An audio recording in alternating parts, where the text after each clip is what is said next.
Greetings dear friends, in the previous episode we reached the point where Sheikh Abu Ishaq Injo attacked Shiraz to avenge the blood of his brother, Masood Shah Injo, and after a 20-day war, he defeated Basti's rebel emir and became the Kingdom of Shiraz in 743 Hejri Gamari. Now, in this program, we want to discuss the golden era of the rule of Sheikh Abu Ishaq Anju. Shah Sheikh Jamal al-Din Abu Ishaq was born in 721 AH to a mother named Tashi Khatun. He was an art-loving king and was fond of reciting poetry in addition to having fun. During his 14-year reign, he built beautiful buildings and gardens in the city of Shiraz. Like the magnificent palace he built in Saadat Square in Shiraz in memory of Ivan Kasri to revive the Sassanid era.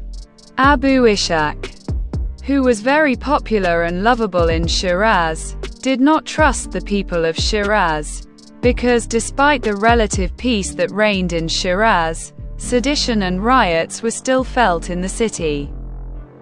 And this caused Abu Ishaq to panic, and for this reason even more he had chosen his commanders from among the people of Isfahan, who had better memories of their loyalty. During this period,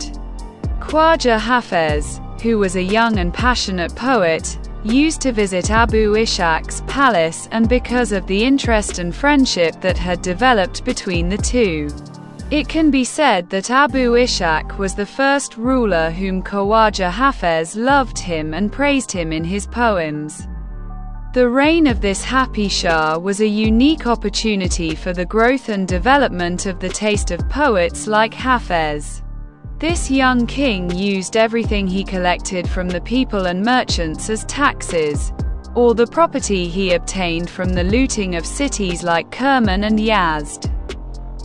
for the poets and for the settlement of Shiraz, and this caused countless poets and praisers to like him. Those around Abu Ishaq, like him, were generous and people of taste and poetry, such as Abu Ishaq's vizier, Imad Din Mahmud, and his advisor, Qawamuddin Hassan, who, the young poet of Shiraz, enriched their gatherings with his poetry and song and benefited from their kindness. Hafez mentioned these people many times in his poems. In short, the era of Abu Ishaq's rule, due to the infinite forgiveness of him and those around him, had become a utopia that was a paradise of happiness, and our young poet was excited to write beautiful poems. But this greed, which has always been a problem for humans, makes Abu Ishaq attack Kerman and Yazd many times against his promise to increase his power and loot those cities. His successive attacks angered Emir Mubariz, who was the ruler of those cities, and caused this cruel king to march to Shiraz in 754. Sheikh Abu Ishaq sends a representative to him to make peace with each other, but Emir Mobarz does not accept, and by besieging the city of Shiraz, he puts the people there in hardship. Sheikh Abu Ishaq, who was very disturbed and worried by this situation, became pessimistic towards the people around him, and because of this bad mood, he ordered the killing of some of the trusted and elders of the city, and this caused some of the heads of the neighborhoods to betray Abu Ishaq and secretly cooperate with Emir Mubarez. The siege of the city lasted for several months, and in this difficult situation, Shah Abu Ishaq became so desperate that instead of finding a solution, he resorted to drunkenness and revelry until one day one of his people took him to the roof of his palace to watch the city of Shiraz in the spring from there, and when the king sees many soldiers on the other side of the city wall, he asks his servant what the story is. And his servant says that these are soldiers Emirs are fighting, and Abu Ishaq laughs nonchalantly and says, "What a fool he is to deprive himself and us of fun in such a pleasant spring." In short, after months, Emir Mobaz entered this city through the gate of Shiraz city with the cooperation of some elders of the city.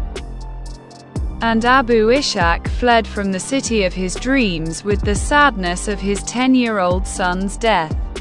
He first went to Loristan and Shushtar, and then to Isfahan, and Emir Mobaz's army immediately besieged the city of Isfahan, and after 3 years of fighting and Abu Ishaq's escape,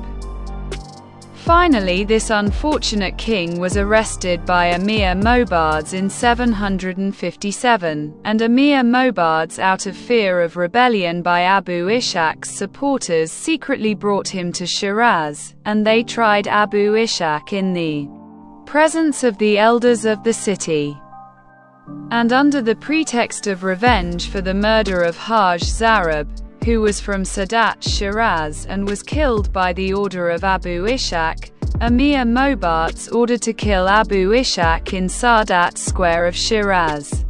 And in this way, the glorious era of the turquoise seal of Boashaki, which according to Hafez Daulat was short-lived, comes to an end, and Hafez becomes very sad, and in his praise of his beloved, he says, "Truly, the turquoise seal of Boashaki shone brightly, but the government was short-lived."